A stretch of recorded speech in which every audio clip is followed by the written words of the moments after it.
তাকে ফ্যানের সঙ্গে দড়ি দিয়ে ঝুলিয়ে রাখা হয় এবং এই যে তাকে ঝুলিয়ে রাখা হয়েছিল। কল রেকর্ড ফাঁস। জেলের অন্ধকার প্রকোষ্ঠ থেকে সালমান শাহের স্ত্রী সামিরাকে ফোন করে কেঁদে কেঁদে কি বললেন ডন।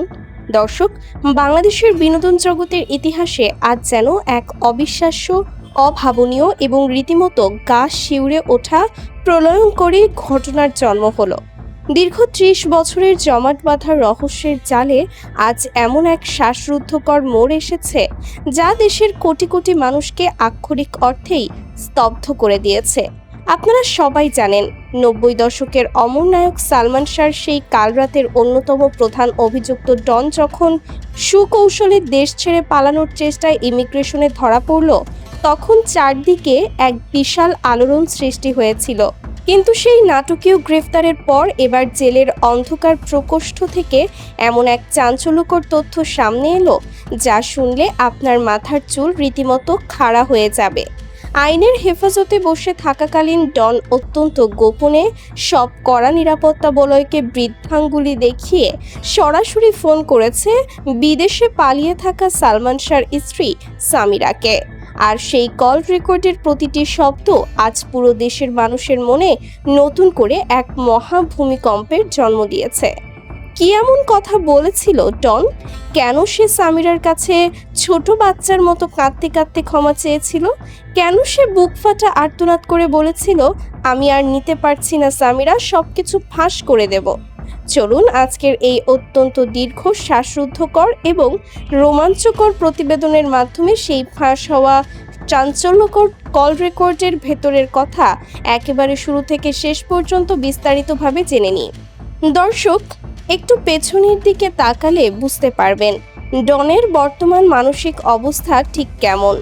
ডন যখন হজরত শাহজালাল আন্তর্জাতিক বিমানবন্দরের ইমিগ্রেশনে ধরা পড়ে, তখন সে অত্যন্ত আত্মবিশ্বাসী ছিল। সে ভেবেছিল হয়তো সামিরার মতো সেও কোনোভাবে পুরনো গডফাদারদের ম্যানেজ করে বিদেশে পাড়ি জমাতে পারবে। কিন্তু আইনের হাত যে কত দীর্ঘ তা সে রিমান্ডে যাওয়ার পর হাড়ে হাড়ে টের পাচ্ছে। ২০২৬ সালের এই নতুন বাংলাদেশে প্রশাসন যে অপরাধীদের বিন্দুমাত্র ছাড় দেবে না, সেটা ডন এখন খুব ভালো করেই বুঝতে পারছে। গোয়েন্দা সূত্রে পাওয়া অত্যন্ত গোপনীয় তথ্য অনুযায়ী রিমান্ডের প্রথম কয়েকদিন চুপ থাকলেও পরবর্তীতে চরম মানসিকভাবে বিপর্যস্ত হয়ে পড়ে ডন। যখন সে বুঝতে পারল যে তাকে বাঁচানোর মতো আর কেউ অবশিষ্ট নেই, তখন সে সামিরাকে ফোন করার এক মরিয়া চেষ্টা চালায়। অত্যন্ত চতুর কৌশলে জেলের ভেতরের কোনো এক গোপন মাধ্যমে সে যখন সামিরার বিদেশি নাম্বারে কল দেয়, তখন সামিরা প্রথমে ফোন ধরতে চায়নি। কিন্তু ডন বারবার কল দিয়ে এক পর্যায়ে তাকে ফোনে পায়। আর সেই কয়েক মিনিটের কথোপকথন আজ পুরো সোশ্যাল মিডিয়ায় দাবানলের মতো ছড়িয়ে পড়েছে। ফাঁস হওয়া সেই কল রেকর্ডের শুরুতে শোনা যায় ডন অঝরে কাঁদছে। তার শ্বাস প্রশ্বাস ছিল অত্যন্ত দ্রুত। সে অত্যন্ত ভেঙে পড়া কাঁপা কাঁপা গলায় বলছে, সামিরা, তুমি কি আমাকে এভাবে একা বিপদে ফেলে রেখে যাবে? আমি তো তোমার জন্যই সব করেছি। ওই কাল রাতে তোমার ইশারায় আমি কি করেছি। আজ যখন আমি জেলের এই অন্ধকার প্রকোষ্ঠে পচে মরছি, যখন আমার চারদিকে শুধু আতঙ্ক, তখন তুমি বিদেশে বসে আয়েশি জীবন কাটাচ্ছ। আমি আর নিতে পারছি না। আমার বিবেক আমাকে কুরে কুরে খাচ্ছে। ডনের এই কান্না ভেজা কণ্ঠস্বর শুনলে যে কেউ চমকে যাবে যে যাকে আমরা এত বছর ধরে পর্দার এবং বাস্তবের ভয়ঙ্কর খলনায়ক হিসেবে দেখে এসেছি, সেই ডন আজ কতটা অসহায়।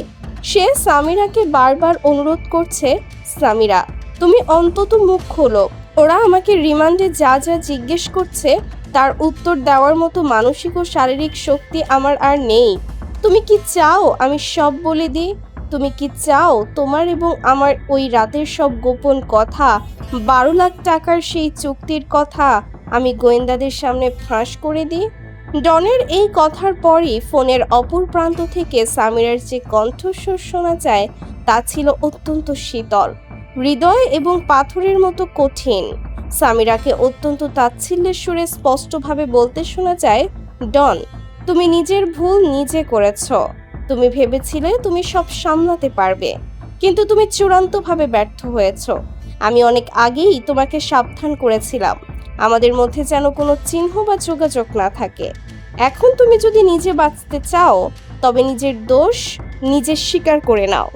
আমার নাম নেওয়ার কোনো দরকার নেই। তুমি যদি আমাকে টানো তবে মনে রেখো তুমি একা ডুববে না। আমার হাত অনেক লম্বা। সামিরার এই চরম স্বার্থপর এবং বিশ্বাসঘাতকতামূলক উত্তর শুনে ডন যেন আক্ষরিক অর্থেই ভেঙে পড়ে। সে বুঝতে পারে যার জন্য সে 30টি বছর নিজের জীবন বাজি রেখেছিল সে আজ তাকে ছুঁড়ে ফেলেছে। যে সামিরা একসময় ডনকে ব্যবহার করে নিজের নোংরা স্বার্থ হাসিল করেছিল সে আজ প্রবাসের মাটিতে বিলাসবহুল জীবন কাটাচ্ছে। আর অন্যদিকে যে ডন টাকার লোভে এবং ক্ষমতার মোহে অন্ধ হয়ে নিজের পরম বন্ধুর সাথে গাদ্দারি করেছিল সে আজ 4 দেয়ালে বন্দী। ডন রাগে এবং কান্নায় ফেটে পড়ে বলে, তুমি আমাকে বিপদের মুখে ঠেলে দিয়েছ সামিরা। তুমি জানো আমি যদি মুখ খুলি তবে শুধু তুমি নও, আমাদের সাথে আরও যারা ওই ফ্ল্যাটে উপস্থিত ছিল তাদের সবার মুখোশ চিরতরে খুলে যাবে। আমি 30 বছর ধরে সব প্রমাণ লুকিয়ে রেখেছি। আমি আর কতদিন এই বোঝা বইব? আমি ডুবলে তোমাদের সবাইকে নিয়ে ডুবব। দর্শক, এই কল রেকর্ডটি ফাঁস হওয়ার পর পুরো দেশের মানুষ এখন রীতিমতো থমকে দাঁড়িয়েছে। দীর্ঘ 30 বছর ধরে যে সামিরা নিজেকে সবার চোখের আড়ালে রেখেছিল, যে ডন এত বছর ধরে বুক ফুলিয়ে আড়াল থেকে গডফাদারদের রক্ষা করেছে, আজ তাদের দুজনের এই কাঁদা ছোড়াছুড়ির কথোপকথন যেন প্রমাণ করছে যে সালমান শাহর ওই কাল রাতের রহস্যের আসল চাবি কেবল এই দুজনের হাতেই আটকে আছে। এই অডিও ক্লিপটি শুধু সাধারণ মানুষকেই কাঁদায়নি, সালমান শাহর গর্ভধারিণী মা নীলা চৌধুরীর কানেও পৌঁছেছে। যে মা 30 বছর ধরে এক ফোঁটা বিচারের আশায় কেঁদেছেন। এই অডিও যেন তার সেই দাবিরই সবচেয়ে বড় প্রমাণ। প্রশাসনের দীর্ঘ কর্তারাও এই অডিও ফাঁসের পর নড়ে চড়ে বসেছেন। জেলের ভেতর থেকে কিভাবে ডন বিদেশে কল করার সুযোগ পেল তা নিয়েও শুরু হয়েছে কড়া তদন্ত। এই চাঞ্চল্যকর কল রেকর্ডটি সোশ্যাল মিডিয়ায় আসার পর থেকে সালমান শাহর অগণিত ভক্তদের মধ্যে এখন একটাই জোর দাবি উঠেছে, প্রশাসন কি এই কল রেকর্ডটির সর্বোচ্চ গুরুত্ব দিয়ে দেখছে? এরাকে ইন্টারপোলের মাধ্যমে দেশে ফিরিয়ে এনে এই কথোপকথনের সত্যতা যাচাই করা এবং তাদের দুজনকে মুখোমুখি বসিয়ে জেরা করা কি এখন সবচেয়ে বড় সময়ের দাবি নয়? ডন কেন আজ সামিরাকে ফোন করে এমন মরিয়া হয়ে উঠল? ডন যে সবকিছু ফাঁস করে দেওয়ার এবং প্রমাণ থাকার কথা বলছে, তাতে কি তবে চলচ্চিত্রের আরো অনেক রাঘব বোয়ালের নামও জড়িয়ে আছে? প্রতিটি প্রশ্নের উত্তর লুকিয়ে আছে এই ফাঁস হওয়া কল রেকর্ডের গভীরের পরতে পরতে। সুপ্রিয় দর্শক, আইনের হেফাজতে বসে ডনের এই বুকফাটা কান্না ভেজা ফোনালাপ এবং সামিরার সাথে তার এই ভয়ঙ্কর কথোপকথনের বিষয়টিকে আপনি ব্যক্তিগতভাবে কিভাবে দেখছেন? আপনার কি মনে হয় ডন এখন সামিরার প্রতি প্রতিশোধ নিতেই সব সত্যি ফাঁস করে দিতে চাইছে? প্রশাসন কি এবার সামিরাকে দেশে ফিরিয়ে আনতে সক্ষম হবে?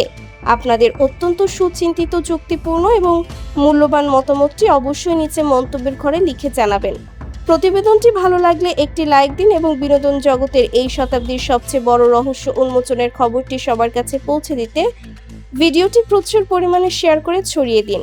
আমাদের এই সংবাদ মাধ্যমের সদস্যপদ গ্রহণ করে পাশে থাকা ঘন্টা চিহ্নটি বাঁচিয়ে রাখুন, যাতে সবশেষ আপডেট সবার আগে আপনার কাছেই পৌঁছায়। সম্পূর্ণ সময় জুড়ে অত্যন্ত মনোযোগ দিয়ে আমাদের সাথে থাকার জন্য আপনাদের সবাইকে অসংখ্য ধন্যবাদ।